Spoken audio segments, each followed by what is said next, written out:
2014 at the Toronto International Film Festival, Martin Scorsese introduced a restoration of The Color of Pomegranates, a critically acclaimed Soviet-Armenian art film finished in 1968 and first premiered in 1969 as unlike anything in cinema history.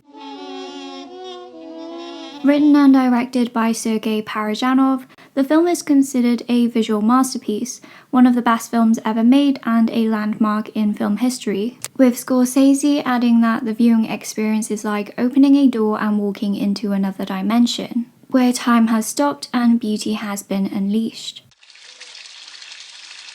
The film takes an unconventional avant-garde approach to the treatment of 18th century Georgian Armenian troubadour Sayat-Nova's life.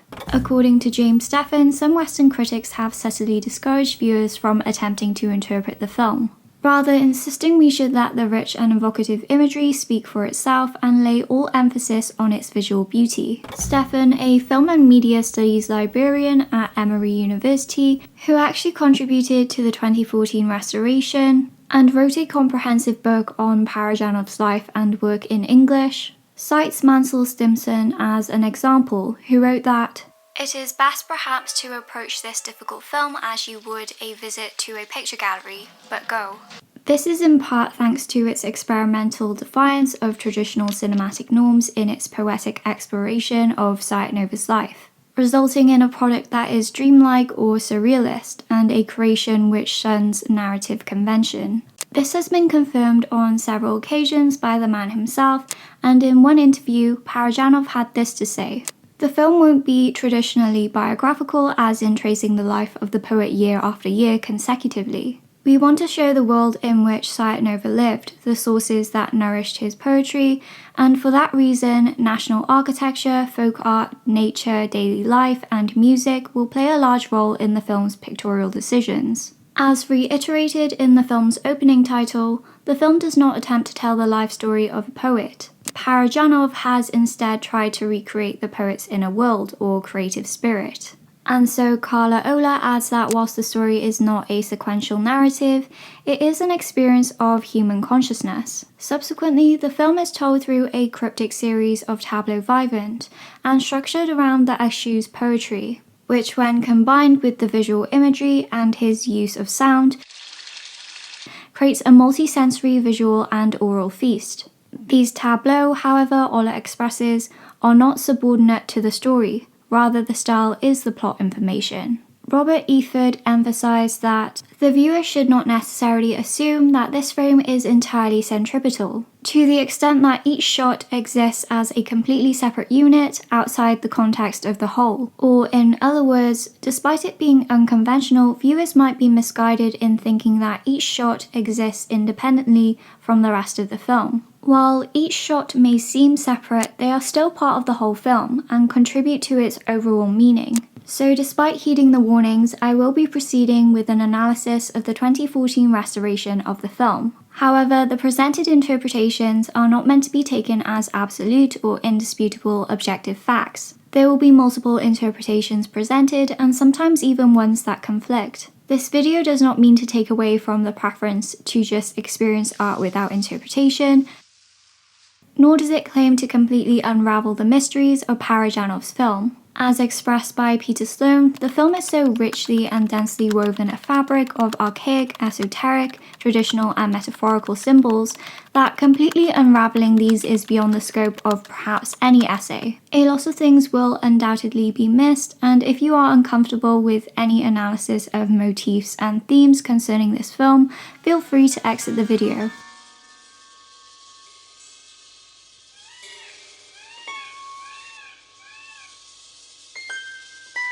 You are also entitled to your own interpretation of the film and do not have to agree with anything said. And whilst most, if not all of the film's outtakes survive, like King Erekle looking longingly at a pomegranate, I will not be delving into these, nor the other versions of this film. So whilst Parajanov stated that his film won't trace the life of the poet year after year, The Color of Pomegranates does have a vaguely linear structure, sequentially flowing from Sayat-Nova's childhood to his death via loosely connected images. Oller defines this vague structure further by outlining that the film traces the childhood perceptions, sexual awakening, unhappy love affair, initiation into monastic life, old age, and death of Sayat-Nova. Apart from this outline, the pomegranate red Russian intertitles of the Soviet re-edit divide the film into a further simplistic 8 episodes: childhood, youth, at the prince's court, prayers before the hunt, the poet becoming a monk, the poet's dream and his mourning his parents' death, the poet's old age and leaving the monastery, meeting the angel of death and bearing his love, and the poet's death. This contrasts the Armenian version, which uses black intertitles to focus on Sayat-Nova's interior life, where we are meant to identify the chapters of his life ourselves. Since a Soviet re-edit has been mentioned, I want to briefly segue into making sense of censorship and the different versions of this film that exist. The color of pomegranates attracted criticism, but for what reason or reasons is unclear. Some point to the film's apparent nationalistic sentiments or an overabundance of religious iconography. Others blame the film's idiosyncrasies, subjectivity, and even homoerotic subtext. The answer is likely an amalgamation of at least some of these factors.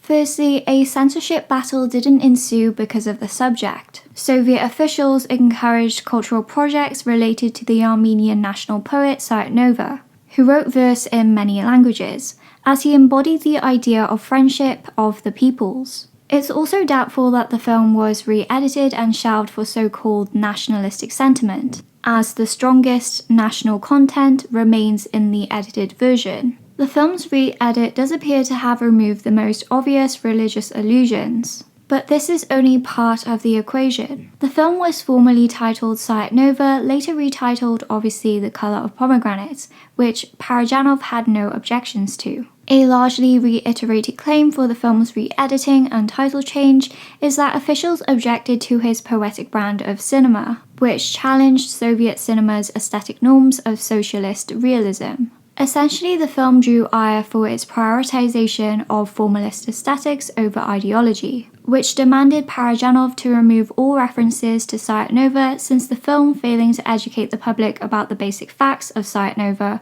was not necessarily about him.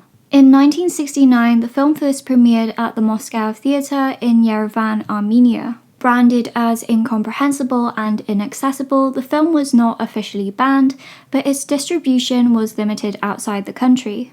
Consequently, the film was handed to Sergei Yukevich, a respected director himself, to re-edit it in hopes of increasing legibility for Soviet-wide distribution, bringing down the Armenian runtime of 79 minutes to 73. Released in 1971 at Moscow, the newer version also altered some of the structure, moving footage from different sections. But instead of clarifying things as intended, the revisions might have backfired and resulted in a film that was even more difficult to understand. Мне кажется, создать пластику, выдумать ее, превращаться в петуха или превращаться в какую-то жар-птицу, это все меня преследует с детства, и мне казалось, что вот это и есть режиссура. The other factors are less to do with Parajanov's radical filmmaking techniques, but his personal life instead. Born in 1924 in Tbilisi, Georgia, as the youngest child to Armenian parents, Parajanov enrolled at the world's oldest film school in Moscow, the VGIK, to study filmmaking in 1945. Another apparent reason the film was re-edited was to tone down some of the homoerotic subtext. Several shots of male nudity had been discarded. These undertones, which have seeped through much of his artwork, owed to his sexuality, his bisexuality to be exact.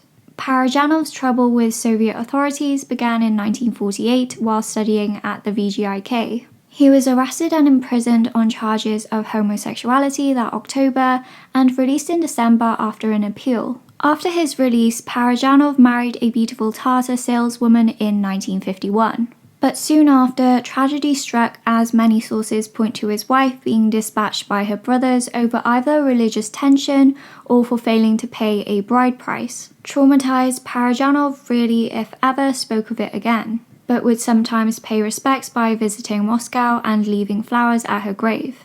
In 1955, he remarried the 17-year-old daughter of a diplomat at 31. whom he had a son with in 1958. They later divorced in 1962 as Parajanov, as per his friends, was seeking a more ornamental wife.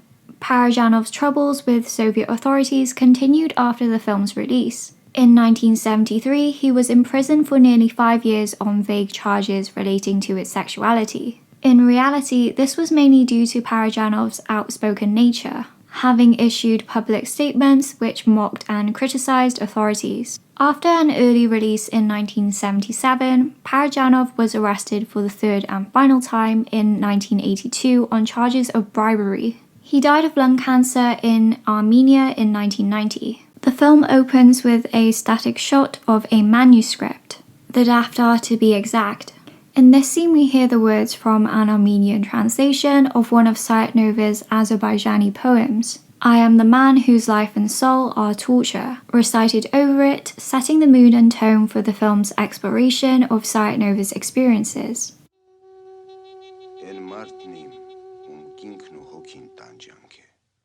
As we'll see, this declaration doesn't just apply to the life of Sayat-Nova, but just as much to Parajanov himself. The Daftar is of particular importance as it is supposedly the most esteemed and artistically valued work of Sayat-Nova, king of poets or king of songs. Stone notes that the Daftar, or rather handwritten manuscripts in general, are eulogized in the film, as we see other books and manuscripts featured prominently throughout. The shots may therefore symbolically depict the process of rendering real-life experiences into written or artistic representations. A shot of 3 pomegranates follows, their juices bleeding into the white fabric beneath them. Aside from this introduction, the pomegranate motif recurs throughout the film, manifesting in different forms, from whole fruit to the juice or the seeds. One interpretation is that this is an example of nationalistic imagery, as the pomegranate juice, which stains the white linen cloth, is thought to stain in the shape of the boundaries of the ancient kingdom of Armenia. As a result, critics interpreting this pomegranate stain as a potential national symbol suggest that Parajanov was sympathetic to Armenian libertarian traditions, or that this was even an advocation of irredentism, the idea of restoring territory to a country which it previously belonged to. This would contradict the poet's position, as whilst much of Armenia was under the rule of the Kingdom of Georgia, Sayat-Nova didn't appear to hold a strong stance in emphasizing Armenian predominance in the Caucasus, which is further indicated by his symbolic interpretation of the pomegranate.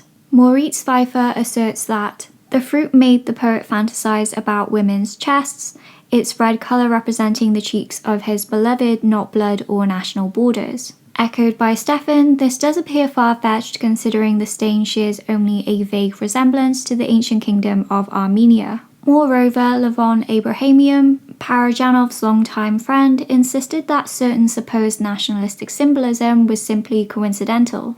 Pomegranates feature prominently in Parajanov's other works, particularly in what has been dubbed his Caucasian trilogy. As per Pfeiffer, in all 3 films, the fruit appears most often in the context of important celebrations or liminal moments, accompanying the protagonist's passage to adulthood, marriage, journey, or death, and have symbolized religious and civic rituals throughout much of their history in the Caucasus, which is well documented by literature, art, and architecture. But most importantly, the origin and practice of these traditions are not exclusive to Armenia. Instead, Pfeiffer claims these traditions are shared among various cultures and religions in the region, including Islam and Catholicism, which they also predate the establishment of. Therefore, it could be inferred that pomegranates as a symbol transcend specific religious or cultural boundaries. However, many of the rituals depicted in Parajanov's films were no longer practiced when the colour of pomegranates was completed, and began to transform into a national symbol around this period. As such, an implication of this is that the pomegranate may have lost some of its original, perhaps more nuanced or diverse meanings. Pfeiffer contends that pomegranates had become associated primarily with national identity, potentially overshadowing its previous significance. So even if Parajanov hadn't intended this, its transformation into a national emblem could have altered how its audience perceived and understood the fruit's significance in the film. Traditionally, pomegranates have been a symbol of fertility or fruitfulness. And before the mid-20th century, the pomegranate wasn't considered a symbol of national importance. Instead, the pomegranate maintained a consistent symbolic representation of fertility. Many ancient cultures in the Near East worshipped fertility goddesses who were associated with the fruit. Pomegranates were also used in fertility rituals across the ancient Orient as aphrodisiacs. Subsequently, we can even glean erotic associations from pomegranates. This is fortified by the Greek myth of Persephone, where Persephone, by eating pomegranate seeds, binds herself to Hades. Here the connotations are clearly erotically charged, yet by tying Persephone to Hades as his wife, we can take the pomegranate as a symbol of indissolubility of marriage, which in some ways brings us back to fertility or even the cycle of life. In the Song of Solomon of the Old Testament, the cheeks of a veiled bride are compared to two halves of a pomegranate, and she invites him to try the juice of her pomegranates, interpreted as code for her chest, connecting it back to erotic associations and also seduction and desire. Pfeiffer introduces us to the birth of Attis, an ancient Phrygian god as told by Roman geographer Pausanias. When the fruits ripened, the virgin Nana took a pomegranate, put it in her bosom, and became pregnant. Hence, aside from the associations already discussed, pomegranates are also seen as a gift with divine powers, like the ability to impregnate, heal impotence, influence unwilling lovers, and seal marital contracts. A wedding tradition in the Caucasus region, where brides used to throw pomegranates against a wall to ensure fertility, highlights how the pomegranate was connected to fertility, sexual desire, and marriage in ancient Mediterranean and Near Eastern cultures. The 16th century saw these associations become more explicit in Armenian love songs and poems. Landing in the 18th century, we see how this may impact Sayat-Nova's own associations, asking his beloved to cure his folly with the pomegranates of her bosom. Pfeiffer claims that these connotations of pomegranates extend to medieval Persian literature and art, and its erotic implications are most transparent in one of Parajanov's other works. The erotic associations are less evident in The Colour of Pomegranates, which is perhaps why the film has been described as belonging to the poetic school in 60s and 70s Soviet cinema and poetically associative.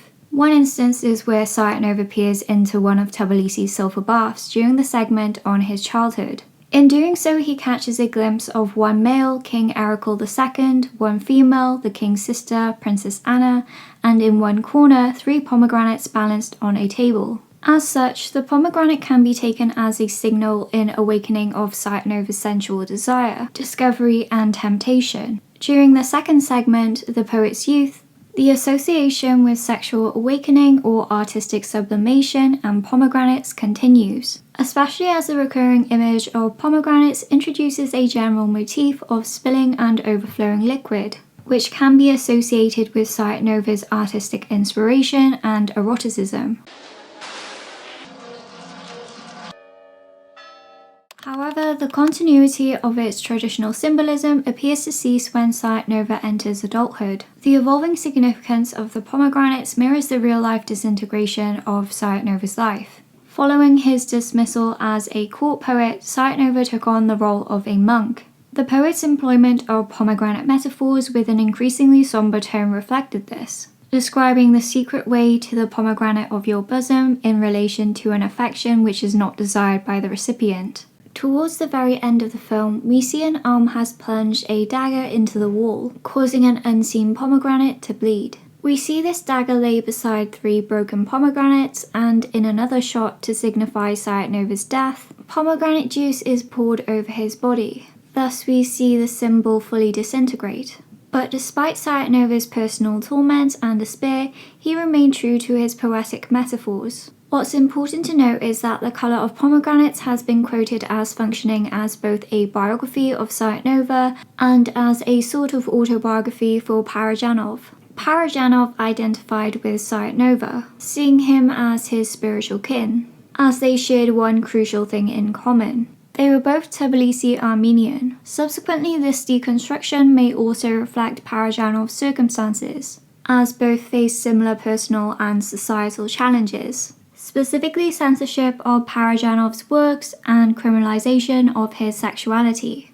Further, unlike the poet, Parajanov didn't adhere to the same consistency in his symbolic expression. Rather, as we can see, the filmmaker transforms, reinterprets, and even subverts symbols like the pomegranate by departing from original or traditional meanings. Pfeiffer elucidates that what distinguishes Sayat-Nova from Parajanov then is precisely the fact that while the world fell apart for both, the symbols representing the world only crumbled for the latter. Consequently, we see the pomegranate frame the film. From life to death, temptation and fertility to violence and bloodshed, or as again further aptly summarized by Pfeiffer, Parajanov ends up representing the exact opposite of the pomegranate's symbolic tradition. Destruction replaces creation, repulsion replaces desire, death replaces fertility. Parajanov also appeared to be highly sensitive of the conflicting uses and abuses of symbols.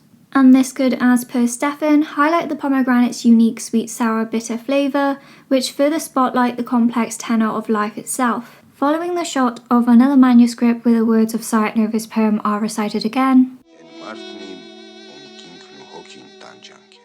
a dagger or knife is laid above bleeding pomegranate juice. This may foreshadow the ritualistic sacrifice of roosters and lambs. Introducing another recurring motif, animals of Parajanov's work. Another interpretation from Stefan is that this loaded imagery can symbolize the martyrdom of Sayat-Nova and more broadly the tragic history of the peoples of Transcaucasia. Defined as poetic cinema, Herbert Eagle describes a prose film as expecting new story information in each subsequent shot, which is in a sense different from preceding shots. In a poetic film like this, far more of what we see are variations of previous shots. We see this somewhat in action here to create this poetic atmosphere. Parajanov uses symbols and metaphors, but also repetition and visual and oral rhyme. For instance, the bleeding dagger does not repeat previous imagery, but it does visually rhyme with the image of bleeding pomegranates. Following another shot of a manuscript, a foot stomps on bursting grapes sat upon a slab of stone.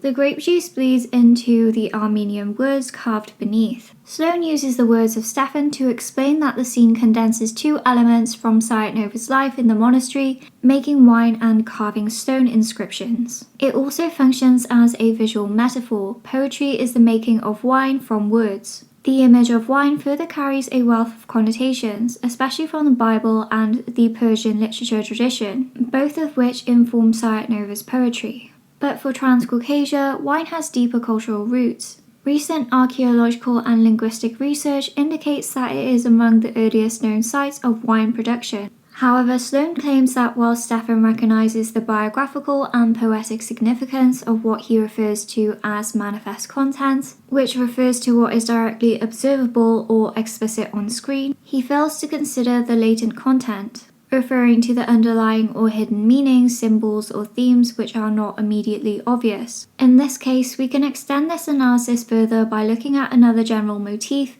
which is introduced by these images, like the general motif of spilling or overflowing liquid. Other general motifs to consider are manuscripts and text in general or repetition. As we can see, Parajanov often revisits the same scenes or images in his films. But whilst these scenes contain similar content or text, each time they are shown they are slightly altered or influenced by the addition of new images. And so this repetition creates a layered effect where each new shot adds to the overall meaning without completely replacing the previous ones. The visual canvas of the film becomes a living palimpsest, a manuscript where old writing has become erased or covered by new writing but still leaves traces behind. As observed in the film, each shot adds a new layer of meaning whilst retaining echoes of previous images, creating a complex and dynamic visual experience. Another dimension Sloane draws attention to is the repetition of the spoken line of Sayat-Nova's poem. Firstly, by repeating a spoken line over the manuscript, he claims the film emphasizes not just the text itself, but also highlights how all text, even when fixed on the page, are influenced and changed by the experiences of both their creation and their interpretation by the readers. To add, Sloane perceives the film as having almost obsessive reverence for the materiality of the printed page at times, indicating a strong fascination with the material aspect of the written word. Hans Stefan observes, the film as a whole is structured after an illuminated manuscript, a handwritten book typically constructed during the Middle Ages and Renaissance periods, where the text is decorated with embellished designs and elaborate illustrations, like the Book of Kells or the Winchester Bible. The next shot is of a fish between two loaves of bread, which Stefan posits are in a curved baton shape common to Transcaucasia. The first thing that came to mind from this imagery is feeding the multiple, which comprises of two Christian miracles, feeding the 5,000 and 4,000, where Jesus was reported to use minimal resources of just a few loaves of bread and fish to feed a large crowd. This is a thought shared by Stefan, who poignantly notes that the fish magically multiply, spawning 3 fish by a sudden jump cut, reminiscent of the miracles. The fish between the two gasps desperately for air, which Stefan highlights embodies an overarching theme of torment. Another shot of a manuscript is followed by the image of a vase holding a white rose, sat next to a Kamancha inlaid with mother of pearl upon white brocaded silk. The film incorporates numerous cultural artifacts and objects like this, which provide insights into the cultural milieu in which the story unfolds, and the importance of heritage or the preservation of cultural memory. The Kamancheh, a traditional stringed instrument which has historical and cultural significance across various parts of the Caucasus and Central Asia, will recur throughout the film, bringing us back to the general theme of repetition. Stefan expresses that whilst the Kamancha functions as a metonym for Sayat-Nova's art, as in the instrument represents Sayat-Nova's artistic talent and identity, it also exists as a work of art in its own right, with its lavishly decorated surface as just one expression of the creative spirit of an entire people. From another perspective, because the vase and Kamancha will reappear during the courtship between Sayat-Nova and King Erekle's sister, Princess Anna, the scene may foreshadow the doomed love between the pair. An image of tangled thorns appears on screen against a black backdrop, which is quite likely another Christian symbol and again touches on the theme of torment. During the crucifixion of Christ, a crown of thorns was placed on his head to mock him, causing further torment. The thorns and various other religious iconography in the film, such as the bread, fish, icons, crosses, sacrificial animals, and even a recitation of Genesis from the Bible, can reflect Sayat-Nova's spiritual journey and devotion to God as a devout Christian. The imagery is much more stark in terms of the contrast than previously seen, which brings us to a brief discussion of Parajanov's stylistic use of colour. The vivid colour palette so far consists primarily of red, black, white and gold, each colour carrying symbolic meaning and evoking a certain mood. Later we'll see heavy use of other colours like blue or green amongst the general earthy toned palette. Parajanov may employ these plain backgrounds like plain white or black, so he doesn't draw attention away from the main subject in focus, or as per Stefan, emphasize both a subject's abstract qualities and their concrete presence as real objects. We are finally introduced to our protagonist, young Sayat-Nova, in his childhood. Biographical details of Sayat-Nova's life are very scarce, so the exact date of his birth is obscure, but often believed to be 1712.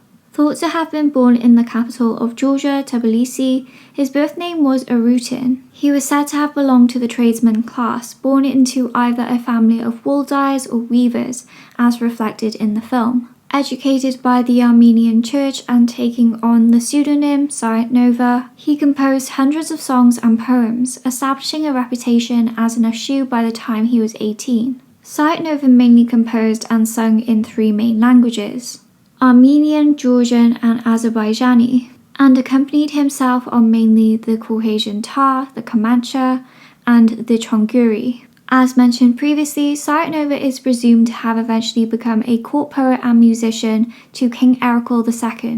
In 1759, Sayat-Nova was dismissed from court. The reason for this remains unknown. However, it is a popular assumption that he was banished for loving King Erekle's sister, Princess Anna, though whether a courtship ever even existed is debatable. He later married a woman named Mama, and she is allegedly the only woman named and referred to in his work, casting doubt on this legend with Princess Anna. Rather, he may have been expelled for his critical and satirical compositions of important figures. After this ordeal, Sayat-Nova became a priest in the Armenian church, where he stopped writing poetry. In 1768, his wife died and Sayat-Nova became a monk at Hagpat, where he remained for the remainder of his life. It is reported that Sayat-Nova was beheaded for refusing to renounce his Christian faith when the Persian army invaded in 1795. A thunderstorm drenches books in Sayat-Nova's home. Adult men press the drenched books to drain the water. A priest gives Sayat-Nova books explaining that books must be well kept and read, for books are soul and life. Without books, the world would have witnessed nothing but ignorance. In a film centered on the life of a poet, it's natural that books, words, and text take center stage, with Parajanov often showcasing open books and illustration from medieval Armenian Bibles. Sayat-Nova carries the hefty prayer books and Bibles to buy the fish and bread, and another close-up of the first image. Suddenly, the pages of open books flutter, inspiring his love for poetry and the written word. Sayat-Nova lies down with his arms stretched out like Christ on a cross. Akin to Jesus' crucifixion and sacrifice for mankind, the scene can be interpreted as both Sayat-Nova and Parajanov's sacrifice for artistic legacy. Both figures prioritize the enduring significance of their contributions over their personal fates. Sayat-Nova's poetry and Parajanov's films serve as vessels to memorialize and honor their cultural heritage and lives of their respective communities. Despite knowing the potential consequences, both were willing to sacrifice their safety and face condemnation to realize their artistic visions. Sayat-Nova's willingness to express himself through poetry despite societal constraints mirrors Parajanov's determination to capture the traditions and beauty of his people on film, even at personal risk. Then he hangs like an angel trying to fly away, another image foreshadowing his death. Aside from rich religious imagery, the film also draws on the depiction of traditional practices such as dyeing, washing, and drying wool and rugs, slaughtering sacrificial animals, and bathing houses. I want to focus on the dyeing of wool first. Aside from the previous interpretation from certain scholars that the pomegranate stain resembles the ancient kingdom of Armenia, others have pointed to this practice of dyeing as a representation of nationalistic sentiment. They purport that the wool lifted out of the vats are dyed red, blue, and orange, the colours of the Armenian tricolour or the national flag. Looking at the 2014 restoration, the orange actually just looks pink to me. One thing Stefan points out is that whilst the most nationalistic symbols were not cut out of the Soviet version, the shots that contained no obvious signs of nationalistic sentiment were removed. Regardless, these symbols have again been chalked up to coincidence by Parajanov's longtime friend, who claims that by the time the colour of pomegranates was made, very few people were aware of the actual Armenian colours, which were often mistaken for those of the similar Lithuanian flag. While Stefan acknowledges the film may have some nationalistic tendencies, he argues that we should not focus too much on the film's symbols related to one culture, to the point we overlook the more significant aspects where Parajanov spotlights different cultures and other aspects. He emphasizes that the former redactor-in-chief of the State Committee for Cinematography in the Armenian SSR revealed that the film was shelved and edited mainly because it didn't portray the life of Sayat-Nova as a straightforward biography, and did not reveal whether ideology had any role in its shelving. Despite this, Stefan finds the notion of stylistic concerns as the sole reason for its shelving rather unsatisfactory, especially considering the film's potential for offensive religious references or homoerotic imagery. Nature is another prominent motif in the film, often depicted through imagery of trees, flowers, animals, and landscapes. Nature as a motif may emphasize the connection between humans and the natural world, as well as linking it to the passage of time and the cycle of life. The subtle appearances of animals can serve as symbolic representations as opposed to literal entities. For instance, the presence of birds may symbolize freedom or spirituality, whilst other animals may represent aspects of the natural world or human characteristics. Many of the animals, such as roosters, peacocks, and lambs, are also common features of medieval Armenian iconography. Traditionally, roosters are a symbol of good luck for Armenians, but in this case they appear to be bad omens, signaling death. The roosters are painted with red paint, which may again hint at Sayat-Nova's impending death, where his body will be covered with pomegranate juice symbolic of blood. A random image depicting St. George on a white horse with a young boy appears, another symbol of violence and bloodshed. There is a sudden trick cut to a soldier behind bars. Red fabric is draped behind him like a vision of death. A shot of a rooster's head severed from its body follows, reflecting the real-life death of Sayat-Nova, who was executed by beheading. Sayat-Nova's father tries to bless his son with good luck by painting the rooster's blood on his head, but he wipes the cross away and with it his good fortune. In the background, bells toll as his mother prays to St. George. A knight riding a white horse like St. George passes them twice. Sayat-Nova trails behind him, imitating the knight galloping the horse, as though he too wishes to be like a great saint. Following the sacrifice of roosters, the child poet peers into the sulphur baths.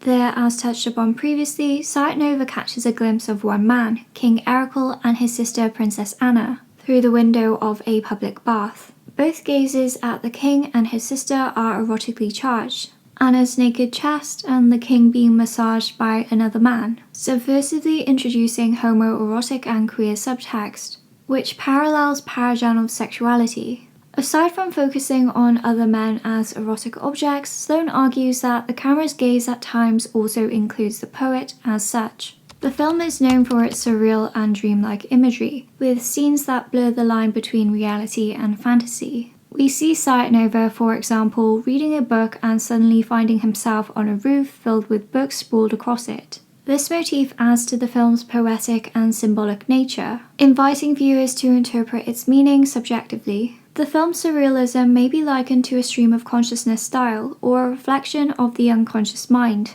like within a dream. However, Susanna Gregorian notes that we should be mindful of comparing his film to that of pure surrealists, as his films are not supposed to be considered that way. Susanna suggests that surrealism is only one of the many stylistic aspects of Parajanov. She expounds on this difference, suggesting that when watching works of pure surrealists, the films do not usually carry lots of narrative meaning. Pure surrealism tends not to revolve around one character and are not very obvious, she explains. In comparison, the film follows the life events of one individual, Sayat-Nova, though it is still not easy to follow the flow of incidents. I brought up the aspects of surrealism here as Susanna ponders over Freud's theories on dreams and psychoanalysis whilst relating them to the homoerotic subtext. Freud theorized that objects in dreams might mean something different because they're removed from their original context. As a result, we can relate Parajanov's dreamlike works to Freud's assertion that dreams may be the result of repression, either physical or of his desires.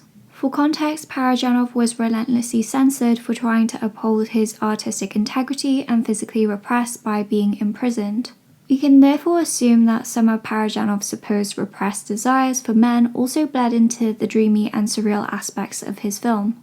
Although there is arguably much more focus on the beauty of male bodies, with the only instance of female nudity being the close-up shot of Anna's nude torso compared to the full-length shots of King Erekle and half-nude men cupping their genitals, Stefan contends that this in itself is hardly indicative of homoeroticism. However, this is only one of the first in a series of displays of male bodies throughout the film. For example, monks later wash their feet and stomp grapes together. Both Susanna and Stefan claim that male bodies are prominently featured in deleted shots. Susanna alleged that a nude scene of Sayat-Nova never made it to the final cut. She doesn't specify the specifics, but luckily Stefan expands on this in his book. According to Stefan, the discarded scene in question takes place during Sayat-Nova's life as a monk. Another monk watches from a roof as this time Sayat-Nova himself bathes in the process of his induction into the monastery, turning to reveal his nude buttocks. Parajanov's longtime friend purported the scene was inspired by a medieval Armenian miniature depicting Christ's baptism, and it was discarded due to the obvious homoerotic overtones. There are other deleted scenes suspected of containing this homoerotic imagery, but I feel like this point has been sufficiently illustrated, so I won't spend any more time going into details of these deleted scenes. Though to lend further credence to the notion that the repression of Parajanov's sexuality has potentially led to influencing some of his work, Susanna points to the abstract nudity of his assemblages, which are artworks created by assembling various objects or materials. such as Zeus and childhood of invasion. Going back to Princess Anna's nude torso, we see that one side of her chest is covered by a golden shell. While the shots of the male bodies linger full length, Anna's body is depersonalized and made abstract by disassociating her head and limbs from her torso. The shell, which may represent desire, is used to represent a woman's chest from here on out. As we transition from the poet's childhood to his youth, Parajanov uses a technique which adds to the surrealism. Instead of showing something happens, he uses abstract actions or separate shots to indicate that an event has occurred. For example, when the poet as a youth plays the Kamancha, we simply see a shot of him holding the Kamancha and a close-up of it. But from this, we are meant to infer that the instrument has been played.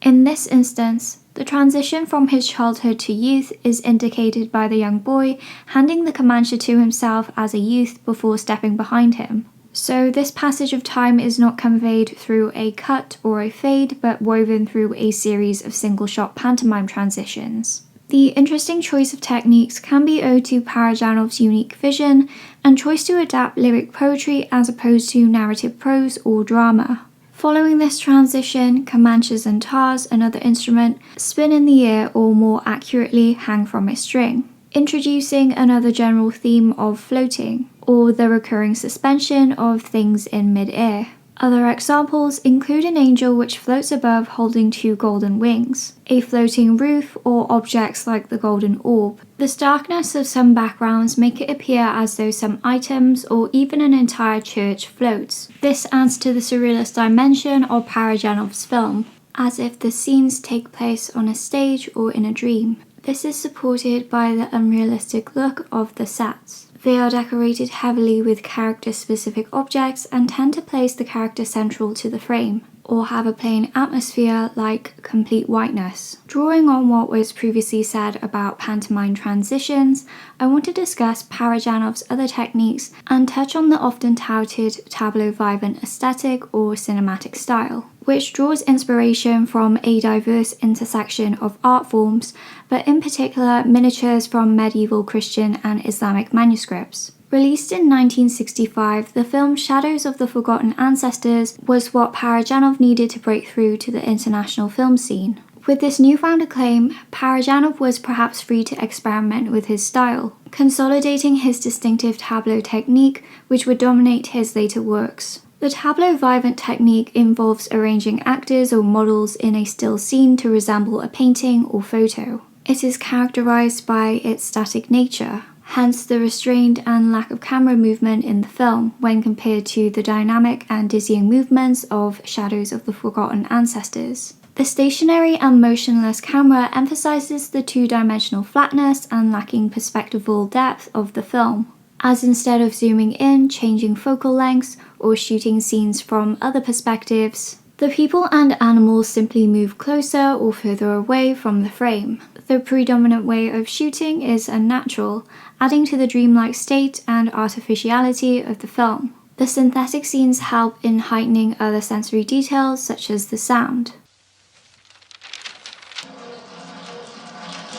And when combining the observation of flatness and square-like aspect ratio, there is again a sense that we are watching things take place on a theatre stage and not a film. Parajanov's style is also marked by affectless and expressionless actors striking unnatural, mechanical and robotic poses, as though they're not real or alive, and as if they're looking at us. Sloan describes the characters as existing in a kind of flatland, moving in trajectories towards or at 180 degrees to the camera, only in profile or frontal. Frank Corot, a French critic, further described this aspect of Parajanov's style. There exists a flatness, shallow depth of field, and planar disposition of objects and actors, who address the camera directly without penetration into the image by depth perspective, resulting in spatial indetermination between shots and even within the shot. We can even observe this in the pages of young Sayat-Nova's Drenched Books. Most of the painted human figures face forward.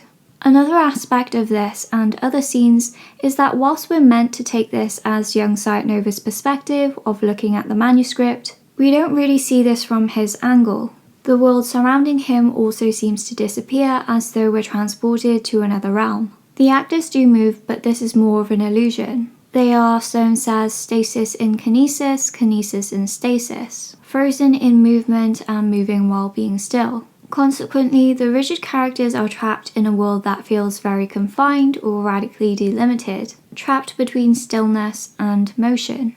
Essentially, the film could be described as centering around the idea of bringing inanimate objects to life, and imbuing still scenes with movement and energy, creating a sense of vitality and depth within the frame.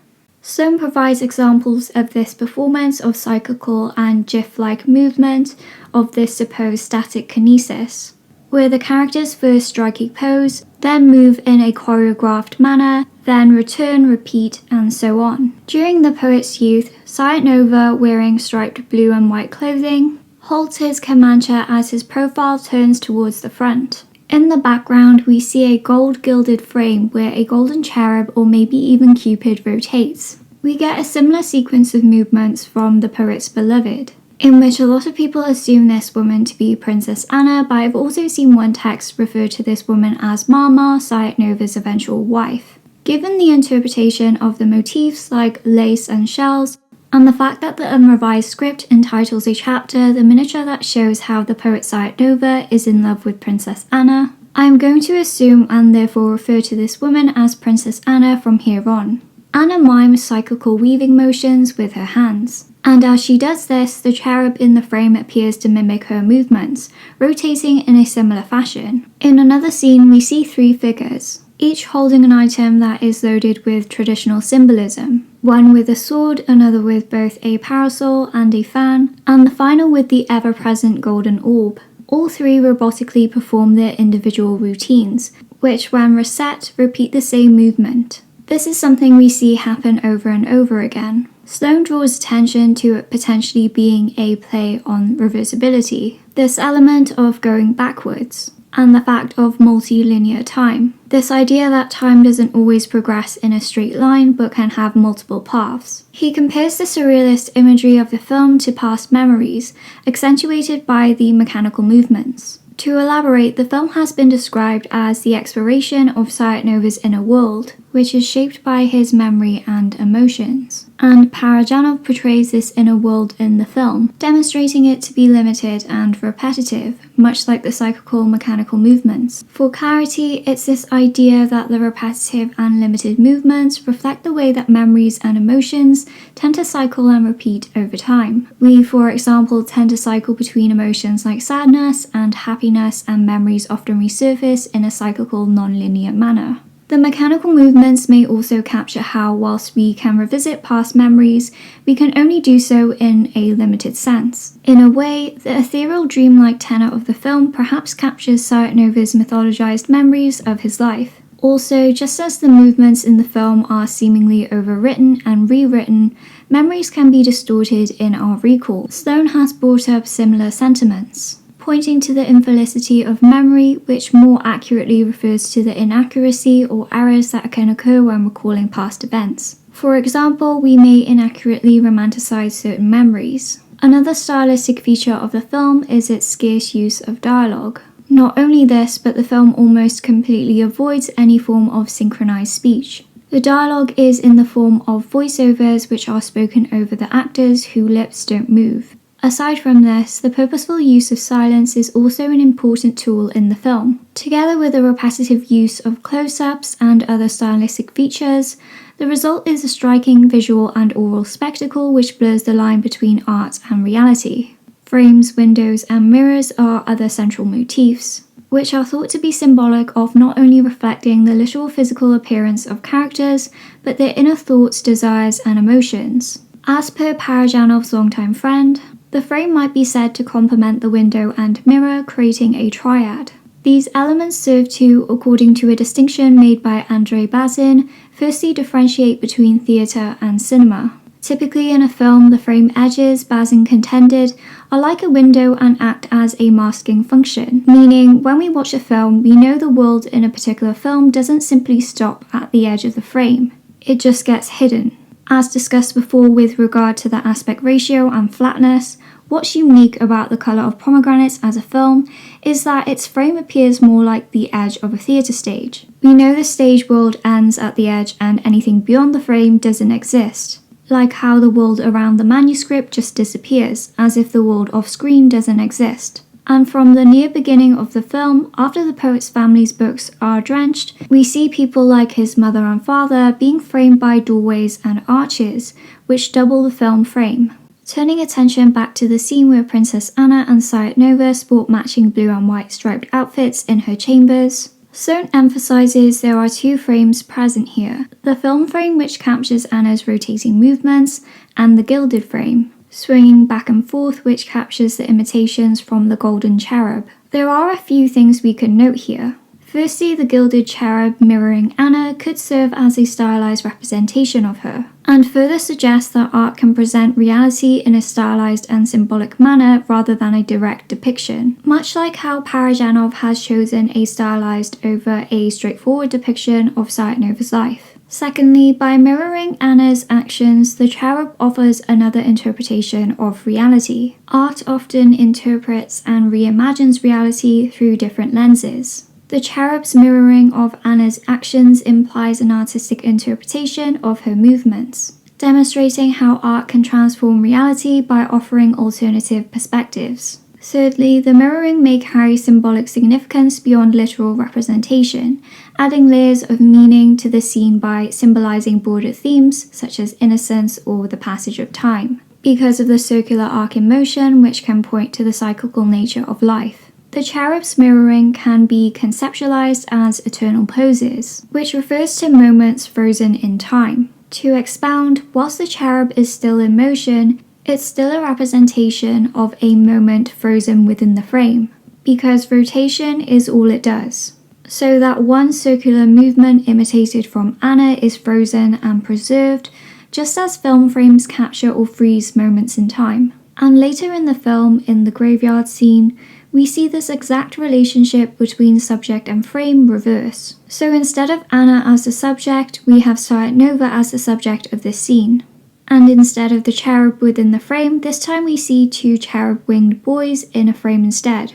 Further, as promised, the relationship between subject and frame are inverted. The cherub-like boys end up outside the frame and Sayat-Nova moves in it, before taking hold of it and moving towards the camera. However, by taking a hold of it, Sayat-Nova is depicted as dynamic and active within the frame, exerting agency even within its confines. This can symbolize his control or mastery over the frame, and by moving towards the camera, this can suggest a sense of progression. Sayat-Nova can be perceived as breaking free from the limitations imposed by the wooden frame, and by extension, the frame of the film. An alternative interpretation involves looking at the black coffin framing the body of the nun in white lace, another manifestation of Sayat-Nova's beloved next to him. We can presume this is in a funeral procession, which links a context of death and mourning. By establishing a visual similarity between and rhyming graphically the frame of the black coffin and a poet who is also framed, the parallel can metaphorically signify the poet's contemplation of death and aging. By framing himself, Sayat-Nova symbolically acknowledges the inevitability of death and invites contemplation of life as a whole. The metaphorical interpretation can extend to the concept of death itself being a frame. Death in its finality serves as a boundary that frames a person's life. If that doesn't make any sense, put another way, just like the frame that surrounds an artwork or the previously discussed film frame, nothing exists outside of this boundary. So what we mean by death serving as a boundary is that death marks the end of life. It's the final point or limit beyond which life as we know it ceases to exist. And like other frames, death is one that surrounds and therefore defines our lives. It encapsulates the entirety of our existence from birth to death. By framing our lives, death allows us to reflect on it as a complete entity. Death as a frame provides context and perspective which allows us to understand and appreciate the significance of our lives as a whole. I think this is why you hear people utter phrases like "you only have one life," "time is precious," or "life is short," as we tend to be well aware of this interconnected perception of life as finite and framed by the boundary of death from very early on in life. This connection is a reminder to seize opportunities and cherish our experiences because we won't get another chance to do so once our life ends. During this graveyard sequence, the words "the world is like an open window and I am weary of passing through it, you wound the one that looks through it" are sung from Sayat-Nova's most famous song. Typically, when we think of a window, we consider it as a boundary between the inside and outside, allowing us to look out into the world. However, the world itself is likened to a window, which challenges our conventional understanding. The lyrics "like an open window" suggest that the world exists as a juncture or intersection of the inside and outside, as opposed to being solely on one side or the other side of this boundary. It can therefore suggest a sense of fluidity in the relationship between inner and outer worlds where things interact. The lyrics mention two different actions in relation to the window world. You can either pass through it or look through it, which can be directed both inside and outside, suggesting a reciprocal relationship between the observer and the observed. In summary, the lyrics suggest that if a world is like an open window, then it represents a threshold of consciousness and self-consciousness. It's not just about the way we look out of the window and see the world, but it's also about being seen by it, implying a deeper level of awareness and reflection. In the film, the characters and painted human figures tend to face forward, realizing this duality of interconnectedness between the inner and outer worlds. By facing forward, we not only look at them, but they look back at us. The lyric "Panjara" is used by Sayat-Nova to describe a window, but Panjara is not a word commonly used in Armenia to refer to a window. The term Panjara is instead derived from the Farsi word for window, specifically lattice window, Panjare. Consequently, Stefan contends that in order to represent Sayat-Nova's linguistic cultural diversity in a film, some parts are bound to be difficult to understand to many audiences. As a result, the art must necessarily be somewhat obscure if it is to represent its subject authentically. Shifting back to the Farsi word for window, Parajanov's longtime friend observed it as being related to the Sanskrit word panjara, meaning cage, and associates this with the concept of Sayat-Nova being similar to a bird confined in a cage. This overarching theme of imprisonment and confinement in the film can be linked to various aspects, such as the context of what is believed about Sayat-Nova's relationship with Anna, as in some retellings his social standing had hindered his love affair, or perhaps the seclusion of his monastic life, or even the suffering caused by the Iranian invasion of Tbilisi. Parajanov's artistic style, however, particularly his focus on framing and reflection, can indicate that this theme of confinement applies not only to the character's external circumstances, but also their internal state of consciousness, demonstrating a deeper existential confinement beyond just physical or social limitations. Parajanov employs repetition and mirroring techniques throughout, reinforcing themes of duality, symmetry, and cycles. This motif creates a sense of rhythm and harmony within the narrative structure. Mirroring takes place on various levels, firstly as Parajanov sees himself mirrored in Sayat-Nova, which points back to this idea of the film functioning as both a biography and autobiography. The film itself also mirrors and is mirrored by older artistic traditions, such as manuscript illumination and miniature paintings, through its frames and other features which have been discussed before. Thirdly, another level on which we see mirroring is in Sofiko Chiaureli's dual portrayal of both Sayat-Nova as a youth and Princess Anna, transforming them into mirror images of one another. Sofiko's androgynous portrayal of both lovers is potentially inspired by Persian miniature paintings, where couples are often illustrated with near-identical faces. In many sources, the Georgian actress is cited as portraying 5 characters: Sayat-Nova as a youth, his love Princess Anna, a pantomime, the Angel of Resurrection, also known as the Poet's Muse, and the Nun in White Lace. The film depicts Sayat-Nova's changing consciousness through various self-projections, represented by Sofiko's portrayal of both Sayat-Nova as a youth and other characters. To put it plainly, Sayat-Nova sees himself in different ways through these various characters, which mirror him. And instead of thinking of consciousness as something locked inside our head, the film demonstrates it to be spread out everywhere. Sayat-Nova's consciousness is all around him, shaping how he sees himself and the world. Think to when you're happy, the world might seem brighter because your mood or internal thoughts affect how you see things. By seeing Sofiko's face as both Sayat-Nova and in other characters, this idea is taken further to suggest that our thoughts and consciousness are not just in our heads but intertwined with everything around us. The film also plays with how time works. Rather than a straight line from past to future, the film illustrates a differential image of time. A jumble of moments happen all at once, which affects how characters' thoughts change over time. The film isn't just about one fixed idea or character. There is continuous variation and metamorphosis at every level. Instead of simply noticing things changing, the film makes us aware of how everything is constantly transforming, including ourselves. Like watching a never-ending dance of things repeating but also being slightly different each time.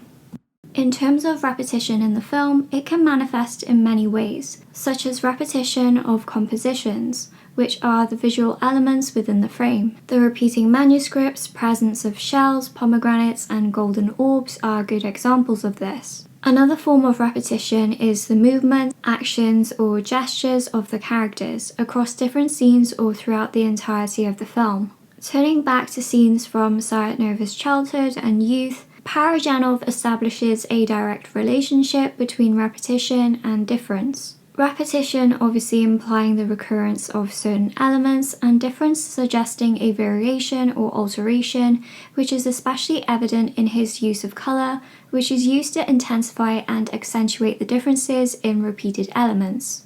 An example of this is in the scene of Sayat-Nova's courtship with Anna. It follows a particularly telling intertitle, which reads, "We were searching for ourselves in each other."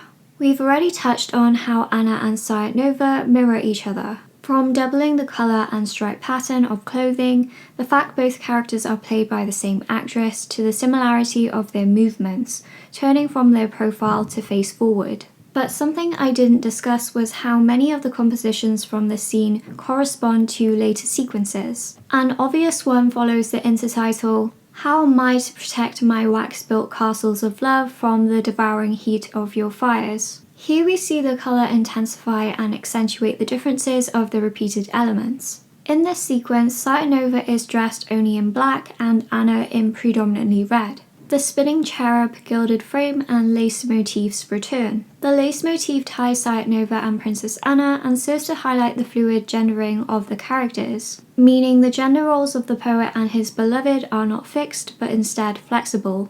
In the blue and white courtship sequence, Anna presses the lace against her chest before we get a shot of Sayat-Nova holding a shell against his. The doubling of their image in the couple's face and clothing juxtaposes the material transformation from lace to a shell. Despite the splitting caused by the change from lace to shell, the transformation process is still significant, emphasizing a shared desire, because as previously highlighted from the bath scene, the shell can be taken to represent Anna's chest. And so here it evokes erotic imagery of the princess's chest in the hands of Sayat-Nova.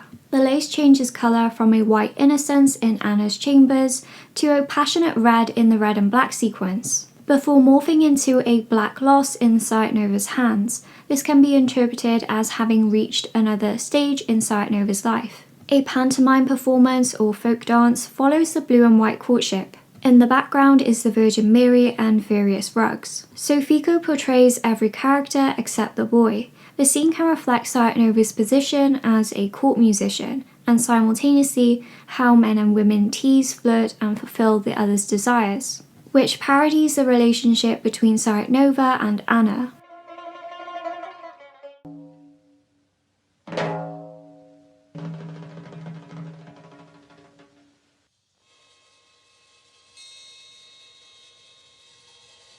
Especially when we see the cup held to their chest like how Sayat-Nova does with the shell. The devil then can represent the doom that looms over or creeps in to destroy their relationship. After we see Princess Anna stand before the Khakuli Triptych icon, a significant religious artwork in the Armenian Christian tradition. Its shape is reminiscent of a cross. A triptych icon consists of 3 panels hinged together and depicts religious scenes or figures. There's so much that could be said here, but I'm just going to give a brief overview instead. The Khakuli Triptych is associated with King David IV, and his son Dmitri I, constructed to protect and embellish the Virgin icon in gold and silver. 115 cloisonné enamels and precious stones swim in a sea of gold behind Anna. The lateral wings of the triptych are clad in silver gilt, whilst the centre is pure gold. Framing most of the precious stones and all of the enamels are pearls. I don't want to get too in depth with what each small enamel depicts, because there's a lot of them, and in this shot they're behind Anna and out of focus, which points to their insignificance in this shot. The focus is Anna, who stands in for the Mother of God or Virgin Mary.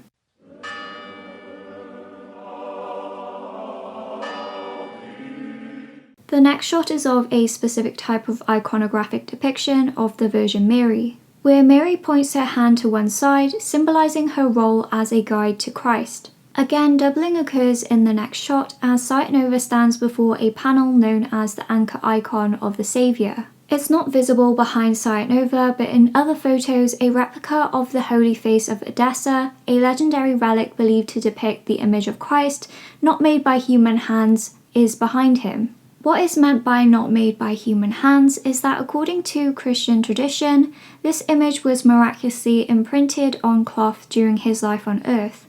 The anchor icon is revered as one of the earliest preserved copies of the image of Christ, and its existence is seen as proof of the real incarnation of Christ in Orthodox Christian teaching.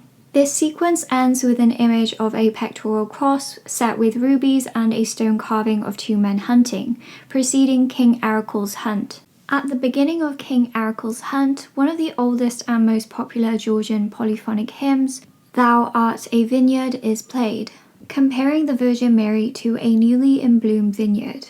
If you're confused how this suddenly jumped to represent a hunting scene, there are many symbols which point to this. First, Anna shoots her pistol in the background, an action which is repeated later. The next shot is of King Erekle sitting in the center of the animals that will be hunted, a tiger, deer, and peacocks.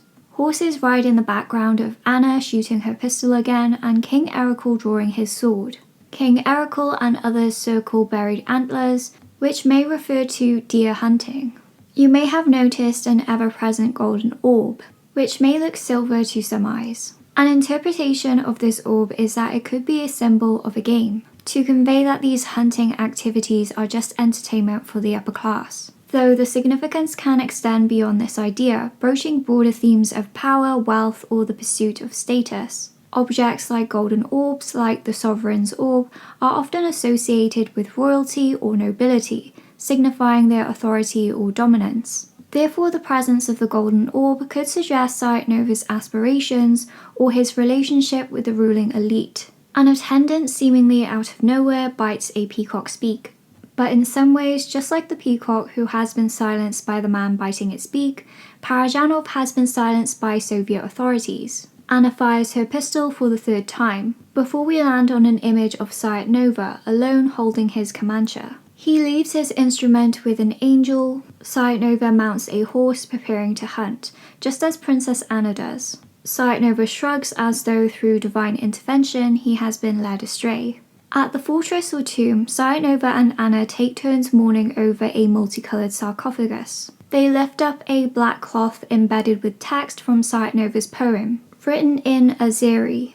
3 different languages, Azerbaijani, Armenian, and Georgian, recite the words, "You abandoned us and departed, but we the living wrapped you in a cocoon so that you might burst forward as a butterfly in your new world." Sayat-Nova's mourning is evident in the scene, but the scene may transcend individual experience, striking a chord with viewers from the Caucasus region, illustrating the convergence of a diversity of languages and cultures in the creation of art. A gust of wind blows through the tomb as this occurs, further opening its interpretation to include the fate of his courtship with Anna. If he continues his pursuit, he might just meet his end like the ashes that remain. Moving to the red and black sequence, we've already covered this sequence in relation to its repetition of the blue and white courtship. However, some other things can be said or interpreted about this scene. The first shot is of Anna bringing down the lace, which can represent the boundaries that keep them apart. Sayat-Nova appears stoic and indifferent to her attempts to woo him, and even brings a black lace to block his face, A few shots in this scene also appear erotically charged. In a sensual image, Princess Anna lightly traces the shell, representing her chest, with the lace. Inside the body of a vase, there are two seashells. One appears to be the one that always represents Anna's chest. Following this line of interpretation, it's not hard to guess what I'm thinking the other sharper, spiky shell evokes the imagery of, especially as they look like they face different directions, one up, the other down. Finally, Anna pours a liquid out of a jug with a very long nape. Afterwards, Anna covers her face as though she is embarrassed by the suggestion of these images. Sayat-Nova holds out his hand in what looks like rejection. He backs away slowly, bidding her goodbye.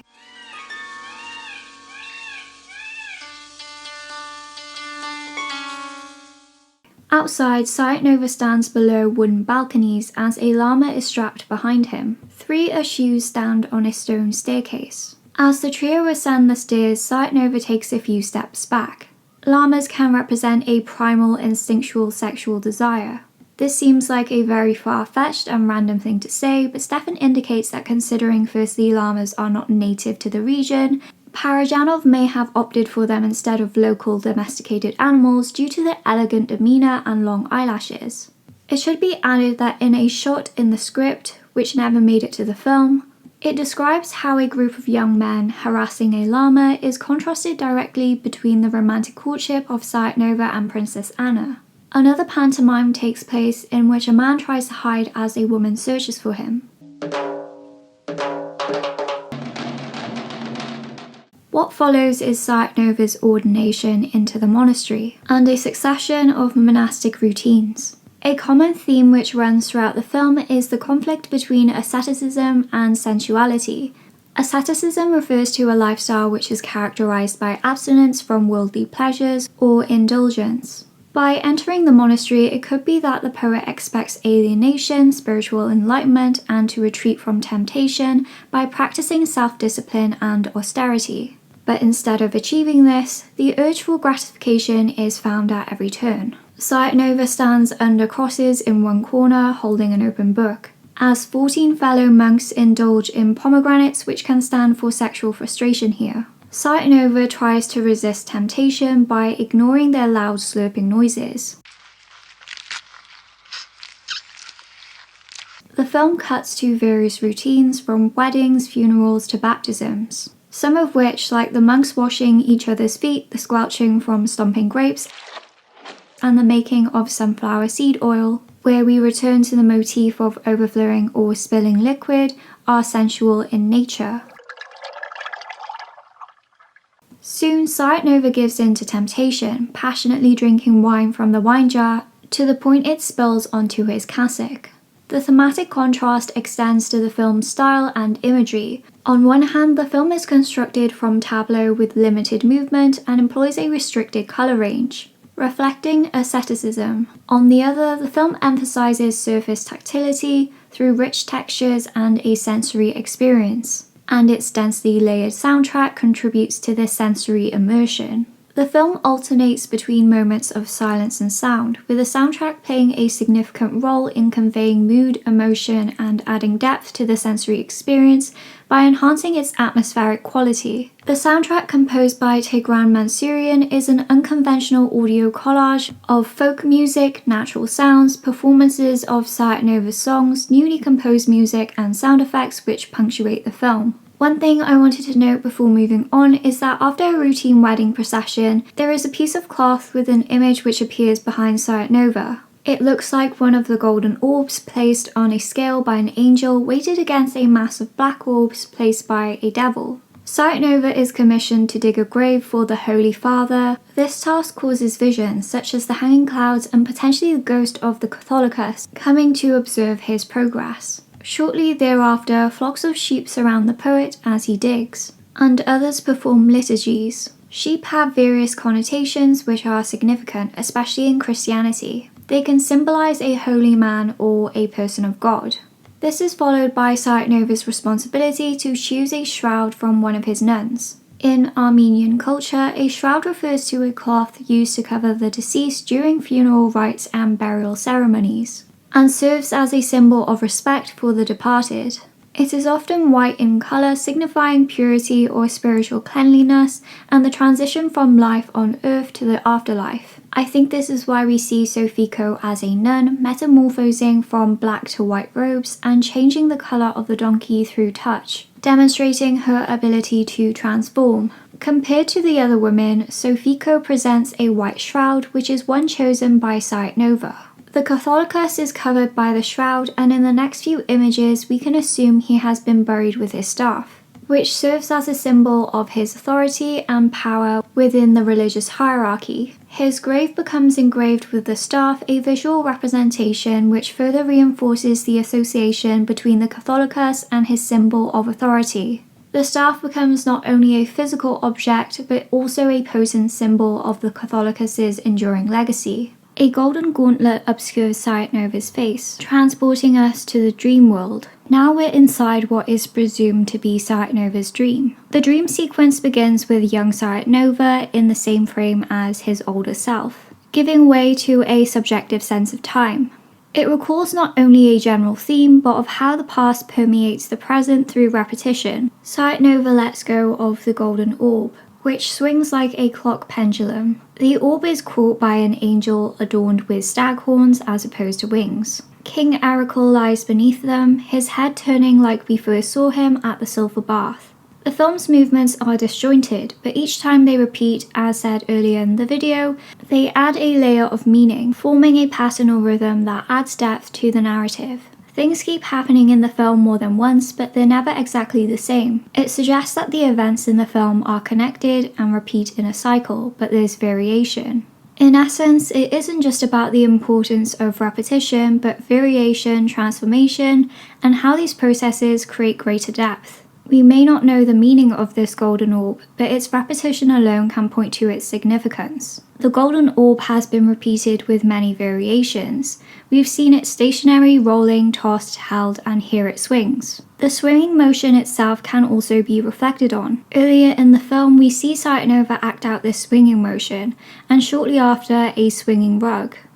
In fact, this entire shot is full of repetitions and transformations. Aside from King Erekle, angels, the ever-present orb, and young Sayat-Nova, Princess Anna holds a pistol, sporting her hunting outfit. Anna fires, causing Sayat-Nova to collapse. This refers back to an earlier visual gag, where Anna shoots her pistol, causing an attendant tossing a golden orb to collapse. Then we have the reappearance of the llama, munching hay in the center, and a white robe mysteriously rising to cover Sayat-Nova's black cassock. Throughout the film, clothing rising to cover other clothing is repeated but in reverse. Sayat-Nova's clothes are removed during his ordination, a nun transforms from black to white clothing, and monks later do the same thing. The scene itself repeats with variations. In the second repetition, the white robe rises much higher, the llama doesn't eat hay, and Anna turns her face. Whilst the scene is difficult to decipher, we can speculate on some of the broader associations which have been created by bringing together all these familiar motifs into one frame, such as an opposition between childhood and adulthood and purity with profanity, which could involve further themes like innocence versus experience, naivety versus wisdom, or freedom versus responsibility. In another tableau bustling with characters, it seems to parody the Nativity, the birth of Jesus Christ. Princess Anna assumes the Virgin Mary's role, lying on the floor simulating an impending childbirth. Angels which were present to announce Jesus' birth to a group of shepherds are dotted about in the scene. Joseph and Mary are often depicted as riding into Bethlehem on a donkey, which we see behind a lady carrying what appears to be a representation of a star. This star is what guides the three wise men to Jesus' birthplace. The three wise men are frequently portrayed as journeying with camels. Sayat-Nova, presumably a stand-in for Joseph, rocks an empty cradle. This could signify that the courtship between Anna and the poet was doomed from the start, or a broader theme of emptiness and unfulfilled desires. At the Sanahim monastery, Sayat-Nova sways his old teacher before disappearing. Afterwards, adult Sayat-Nova is led by his younger self to their ruined childhood home. The empty cradle alludes that the poet is potentially haunted by the dreams, memories of, and nostalgia for his childhood and youth. His younger self becomes surrounded by several pieces of large flatbread called lavash. There are obvious Christian connotations with bread, the already covered miracles feeding the multiple, the miracle of manna where God gifted and fed the Israelites by causing bread-like or grain-like substance to rain from heaven. And probably the most well-known instance, Jesus took bread, blessed it, broke it, and gave it to his disciples during the Last Supper. Because of this, wine has come to represent the blood of Christ, bread his body, and Christians will break bread during Eucharist, much like how Sayat-Nova is doing here. Besides this, memories of childhood as a lost paradise is evoked by the image of Sayat-Nova spinning as his parents play instruments, and the abundance of lavash which encircles them. The scene evolves into one where the family are teasing a large pile of wool. The score includes fragments of a popular folk song, Walk, Walk, and Varden, Soul of My Fatherland, a hymn which commemorates an Armenian national hero, saint, and martyr, who was killed at the Battle of Avarayri. The battle was fought to resist attempts to convert Christian Armenians. The film cuts to 3 musicians standing in a grave. 2 play a traditional wind instrument known as the zurna. The other plays a traditional double-headed drum called a tol. The instruments are well suited for outdoor festivities, processions, and celebrations like weddings. Dressed in white and holding wreaths, Sayat-Nova's parents stand with another woman before wool and kachkars, stone slabs with intricately carved crosses. A Georgian woman cries, "Your mother should have died, my child. Woe to your mother." The 3 musicians stand with Sayat-Nova's father next to another stone slab. A group of women are seen holding flatbread in front of a church, fighting against extreme gusts of wind. Cypress trees sway behind the women, and a cupola, a dome-shaped structure typically made of metal which sits atop a roof of a church, floats past the women. The wind reaches the poet's parents, now in possession of flatbread as well. A group of monks chisel crosses into the wall before a cupola floats in the sky and crashes into the ground. In Hagpat, Sayat-Nova appears as an adult, stepping towards the snow. The poetic imagery of the sequence, from cradle and graves to bread and wool, may convey broader themes of love, loss, and mortality, especially in relation to children losing their parents. The dream sequence ends and the poet enters old age. Another monk passes Sayat-Nova a lamb. The poets and monks remove their black garbs, shedding the grief and darkness to reveal white clothing. This metamorphosis can be compared to a rebirth. A group of workers stand on a roof cutting grass with their scythes. Paired with the chirping of crickets, the imagery conjures the sense that a new season has arrived.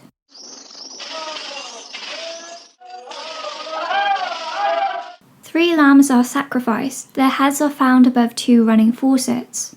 Again, the action of beheading animals can be understood in the context of Sayat-Nova's eventual beheading. Subsequently, the sacrificial sequence serves as yet another metaphor for the suffering of Sayat-Nova, Parajanov, and even more broadly, Transcaucasian people. The film introduces historical context of invasion that affected the region during a certain period, setting the stage for understanding the events depicted in the film within a broader historical framework. Sayat-Nova leaves the monastery, stopping at a church called the Church of the Holy Virgin of Aktala. Sayat-Nova tries to scoop holy water out of a font, a basin, typically located near the entrance of a church, where water is held for religious rituals. The font is ornately carved with what appears to be a mother holding her child. The font in this scene holds no water. Looking at images of the church's dome, the mural of the Virgin Mary holding Jesus has been significantly damaged. Parajanov chooses to recreate the faces of Mary and Jesus for the film. Another mural seems to depict the Holy 40. The Holy 40 were a group of Roman soldiers who were martyred for their Christian faith during the Roman Empire's persecution of Christians. An arrow is shot by a Turkish warrior, which takes down only Mary's face and in turn the font to run dry. By indicating that the warrior is Turkish, the film thematically explores the historical and cultural influence of Persia, as well as the broader impact of the Orient in the Caucasus. Overall, this sequence may be weaving together general themes of martyrdom, religious persecution, and the destruction of a religious war. The defacing of Mary, which causes the font to run dry, could be interpreted as a loss of spiritual connection, or a symbol of desolation and abandonment, or a metaphor for a spiritual drought. Other than the motif of frames appearing in the graveyard sequence, flatbread is rolled up with dirt and given to Sayat-Nova by a blindfolded angel, credited as the Angel of Death. This brings to mind a shot from Anna and Sayat-Nova's courtship, where the poet holds flatbread and pours a mound of dirt over it. And later an intertitle adds, "The bread you gave me was beautiful, but earth was more beautiful still. I shall return to the earth." The dirt can be interpreted as a symbol of the soul, drawing from the biblical notion that humans were created from dust or earth. In this context, the dirt represents the spiritual essence or the inner being of a person. The flatbread, on the other hand, symbolizing the human body, which serves as a vessel or carrier of the soul, thereby reflecting the dualistic nature of the human existence, where the soul and body are entwined yet distinct from each other. It has been suggested that this imagery is metaphorical of the poet's body, represented by the flatbread, being weighed down by his soul, represented by the dirt. And in response to the suffering or weariness of the world, Sayat-Nova embraces death as a release from the burdens of existence. The two small angels then guide Sayat-Nova to his fate and into the next life. Sayat-Nova's mother raises black yarn above her head. His father holds 2 candles as this black yarn binds his hands. He envisions his younger self now as an angel, also in possession of the black yarn. The juxtaposition of black yarn, which may represent themes of mourning, darkness, or the burdens of life, and candles, which may symbolize illumination or hope, thematically contrasts darkness with lightness, sorrow with hope, or even earthly struggles with divine enlightenment. In the courtship sequence, there are shots of Sayat-Nova holding various items, such as a skull wearing a metal helmet. He covers his eyes as if he's unwilling to accept death. But in this scene, Sayat-Nova faces the skull and by extension death head on. The painting of St. George makes another appearance. St. George is often considered a symbol of battle because of the popular legend associated with him, where he bravely fought and defeated a dragon. The next frames, however, seem to imply crushing defeat. An arm sheathed in armor plunges a dagger, which causes the wall to bleed. And 3 pomegranates, like the beginning of the film, appear to have been crushed by this dagger. These are perhaps the strongest images, if there is any, of nationalistic sentiment, referencing Sayat-Nova's own tragedy and the Persian invasion of 1795. Sofiko Chiaureli returns as the Angel of Resurrection. Stefan indicates that due to Parajanov's description of this angel in the original script as a youth covered in grapevines with a wreath of grapes adorning his brow, that the angel was inspired by the traditional representations of Dionysus, an ancient Greek god associated with wine, fertility, and pleasure. What made it to the final cut, however, was an angel which dons a crown of oak leaves and white roses. Another common motif in the film, which when taken with the appearance of thorns, can be taken to symbolize the hardship of love. Despite these changes, the painted vines on the wall behind the angel, taking the place of wings and more abstract vine design of the clothing, imply that there are remnants of Dionysus' influence that remain. Behind the angel walks the blinded angel of death, handing him another folded flatbread. This is followed by the angel of resurrection pouring what I assume to be the juices from the 3 crushed pomegranates.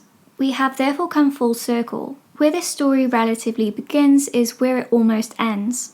The juices of the fruit are reminiscent of wine, which are further reminiscent of blood. This is apt considering the religious iconography present throughout the film. First we had the angel of death hand Sayat-Nova bread.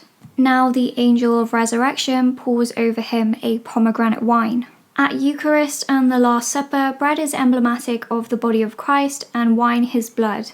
Sayat-Nova kneels on the church floor, with his arms stretched out like Christ on the crucifix. The pomegranate wine representing blood stains Sayat-Nova's white garb, like how the 3 pomegranates stained the white cloth in the opening. The sequence can be perceived as Sayat-Nova being brought closer to God before his beheading, or as there is no outright violence being committed, even a willing sacrifice. The exact reason for Sayat-Nova's execution is hazy, but some scholars argue that this could have been spurred by his Christian faith, so death could be seen as an unavoidable consequence for choosing faith.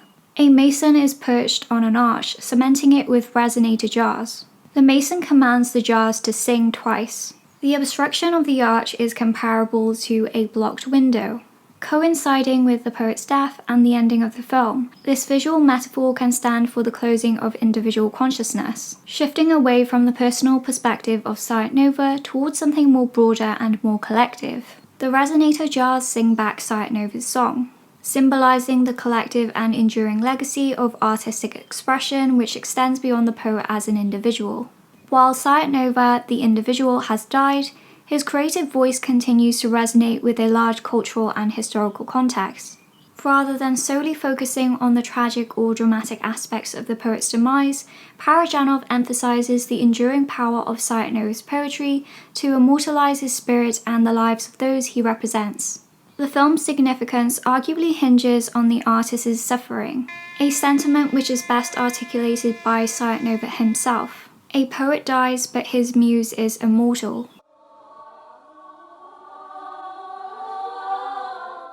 The final decree, die, is delivered by the mason. Mary. Sayat-Nova looks above and we see his youthful self in the air holding golden wings as opposed to being adorned with them. Young Sayat-Nova hangs from the ceiling like the way we saw him earlier in the film.